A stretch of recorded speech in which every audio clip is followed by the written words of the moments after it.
He quit his corporate job to chase AI money. But the dream that promised freedom became his worst nightmare. The first time he heard about artificial intelligence, he was sitting in a quiet office, staring at a screen that had not changed his life in 3 years. The same spreadsheets. The same meetings. The same polite smiles. At 28, Daniel's life looked stable from the outside.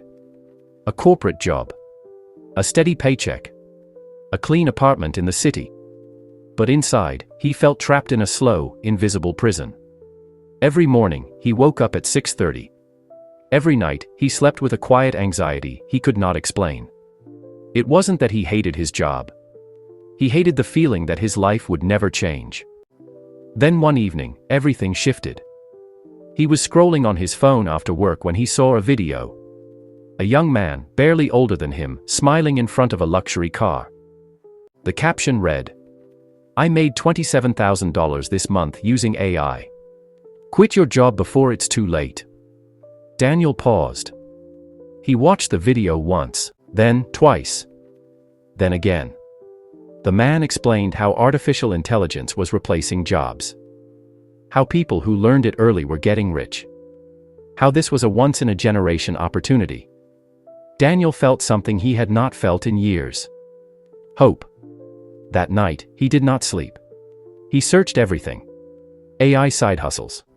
Automation. Online businesses. Passive income. The deeper he went, the more convinced he became.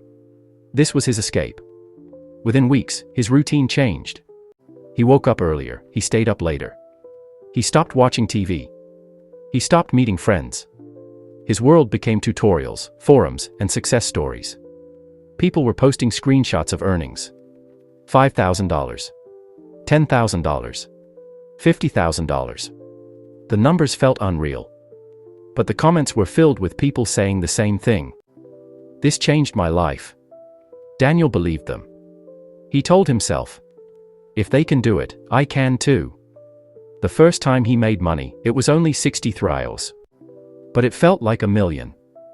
He stared at the payment notification for hours. His heart raced. He imagined a different life, freedom, time, control. The next day at work, everything felt smaller. The office looked like a temporary place, a waiting room. Weeks turned into months. Daniel's income slowly increased. $300. $1,000. $3,000. He started sleeping less. He started dreaming more. The people around him noticed. But he told no one. Because this was his secret. He began calculating.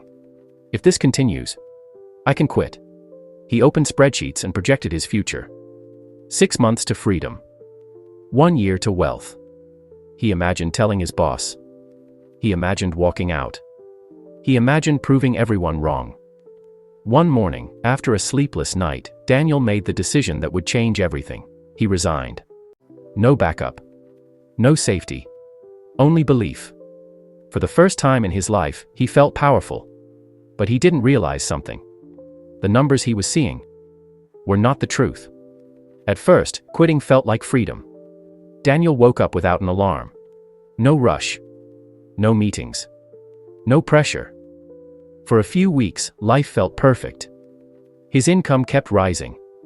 Every morning, he refreshed his dashboard. The numbers were growing. He told himself he had finally escaped. But something strange started happening. The growth slowed. At first, it was small. Then it became noticeable. One day, he made less than the week before. He ignored it. He worked harder. More automation. More ads. More tools. More subscriptions. He told himself this was normal. Every business had ups and downs. But deep down, fear had started. The tools were not cheap. The software. The courses. The ads. Every month, the expenses grew. Daniel started using credit cards. Just temporarily, he told himself. When the next big month comes, I'll pay it all off. But the next big month did not come. He stopped answering calls. Friends invited him out. He declined. Family asked questions. He avoided them. He was too busy. Too focused. Too close to success. At night, he stared at the screen in silence. The glow of the laptop became his world. One morning, his dashboard froze. He refreshed. Nothing. He checked again. Still nothing. His heart beat faster. Then the numbers returned. He laughed. Just a glitch. But something inside him changed. Bills started stacking. Rent. Subscriptions. Credit. He pushed harder. He told himself, "This is temporary. I just need one breakthrough." He increased ad spending. He borrowed more. He convinced himself he was investing. But he was slowly drowning. Sleep became impossible. He woke up in the middle of the night. He checked his phone constantly. Every notification felt like life or death. Every small drop in revenue felt like a disaster. The freedom he wanted had turned into a prison. Then one morning, everything stopped. An email arrived. He opened it casually. Within seconds, his hands started shaking. The platform he depended on had changed its policy. His system no longer worked. His automation was blocked. His income source was gone. Overnight. No warning.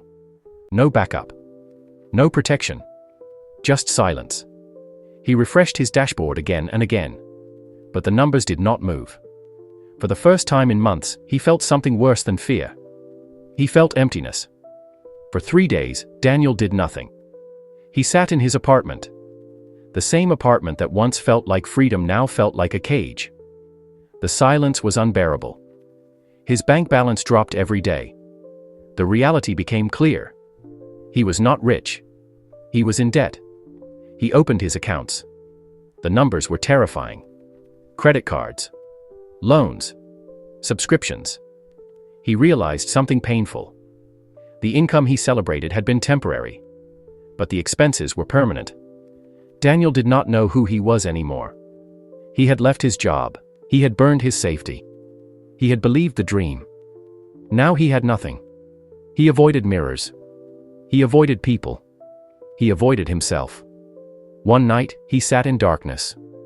No lights. No music. No distractions. For the first time, he asked himself a question he had avoided. Why did I rush? The answer came slowly.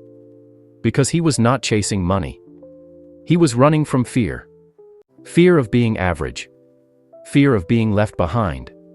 Fear of wasting his life. That night changed everything. Daniel stopped chasing shortcuts. He stopped chasing trends. He started learning real skills. Systems. Leverage. Long-term thinking. He rebuilt slowly. This time, with patience. This time, with understanding. Months later, his income returned. But something was different. He was calmer. He was wiser. He was no longer obsessed. He understood that real wealth was not speed. It was control. It was stability. It was freedom from panic. Years later, Daniel looked back at that email. The email that destroyed him. The email that saved him. Because without the collapse, he would never have understood the truth.